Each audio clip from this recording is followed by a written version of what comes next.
Les géomètres experts sont des professionnels de la mesure et le Mont Blanc est un lieu qui, par son altitude et ses conditions un peu exceptionnelles, sert de test pour le matériel. 1800 mètres. La 10e là quand même. Par l'arête nord du Dôme.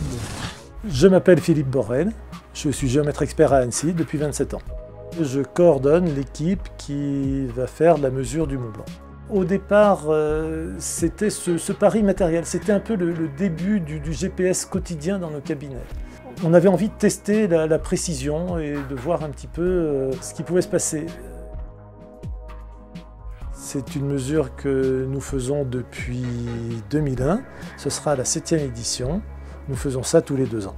Puis est venue dès la 2e expédition cette idée d'accumuler des données dans le cadre, je dirais, d'une sensibilité développement durable, parce que nous sommes également des professionnels de l'aménagement et nous avons ces sensibilités.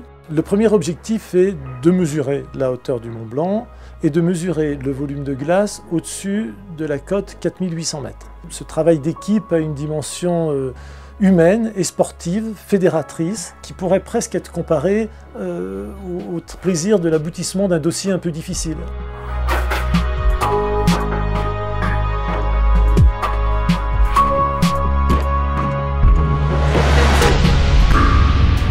Avant de monter au Mont Blanc, la première question qu'il faut se poser, c'est est-ce que physiquement je suis prêt et est-ce que mentalement je suis prêt à souffrir aussi un peu, parce que même si on est prêt physiquement, c'est pas facile.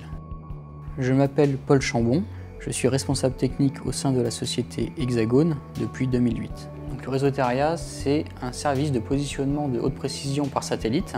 Donc, que ce soit GPS, GLONASS ou Galileo, c'est des systèmes de constellations satellitaires qui permettent un positionnement pour un GPS de voiture, par exemple, d'une précision en gros de 5 à 10 mètres. Et nous, avec les corrections qu'on apporte en temps réel, c'est d'arriver à une précision de l'ordre de 2 à 5 cm en positionnement. Pour nous, auprès de la mesure du Mont Blanc en temps réel, c'est de fournir une position très proche de celle qu'on allait avoir par l'IGN quelques mois plus tard. Nous cherchons à compléter des bases de données déjà existantes afin que les générations futures puissent, à terme, mesurer un peu plus l'impact d'un éventuel réchauffement climatique ou déterminer de nouveaux impacts liés par exemple à un changement de volume au niveau de la glace en haut du Mont Blanc.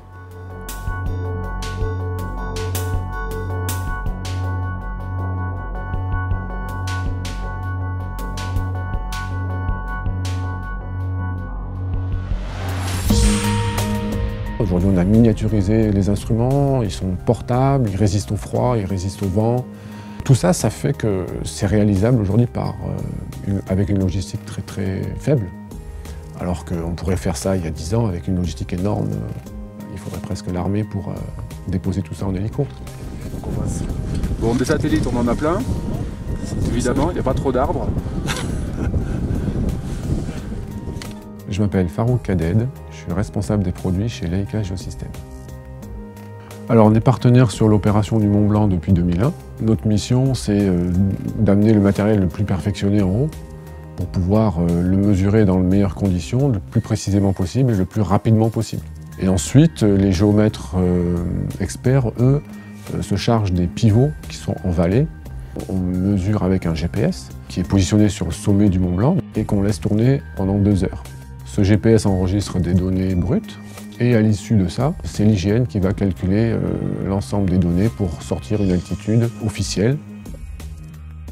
La deuxième étape, c'est mesurer la calotte glaciaire avec un autre GPS. On va positionner donc entre 500 et 1000 points sur l'ensemble du sommet pour avoir sa forme la plus représentative en 3D. La troisième partie qu'on a fait cette année, c'est qu'on a scanné le sommet du Mont Blanc avec la multistation. C'est-à-dire qu'on mesure des nuages de points, c'est-à-dire que l'instrument balaye 1000 points secondes. Donc là, on a mesuré 90 000 points, par exemple, sur le sommet du Mont Blanc. On a un rendu de la forme du sommet très très fin, qui nous permet, on va dire, après de pouvoir le comparer les années suivantes de façon aussi très fine. C'est, on va dire, l'aboutissement de technologies que l'on met en œuvre à chaque fois, à chaque mesure.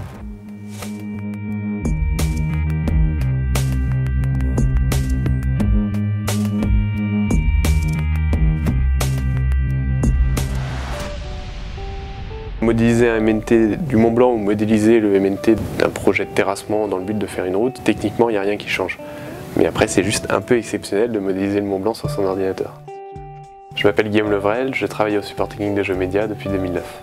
Geomedia, c'est une entreprise qui développe de logiciels Covadis et Autopiste. C'est un logiciel de dessin DAO afin de calculer des MNT, dessiner des profils, faire du terrassement. Et on participe à l'expédition du Mont Blanc depuis sa première édition. On récupère les points qui ont été calculés par les GN et levés par l'AICA. On modélise une surface, ça s'appelle un MNT, un modèle numérique de terrain. Le but c'est d'avoir une modélisation du sommet et de pouvoir calculer des volumes, faire des profils et comprendre la forme globale du Mont Blanc. En altitude, il mesure 4810,02. Le volume de glace pour la version 2013 est de 20 213 mètres cubes. Aujourd'hui, on prend des mesures qui vont servir pour les scientifiques dans 20 ans peut-être.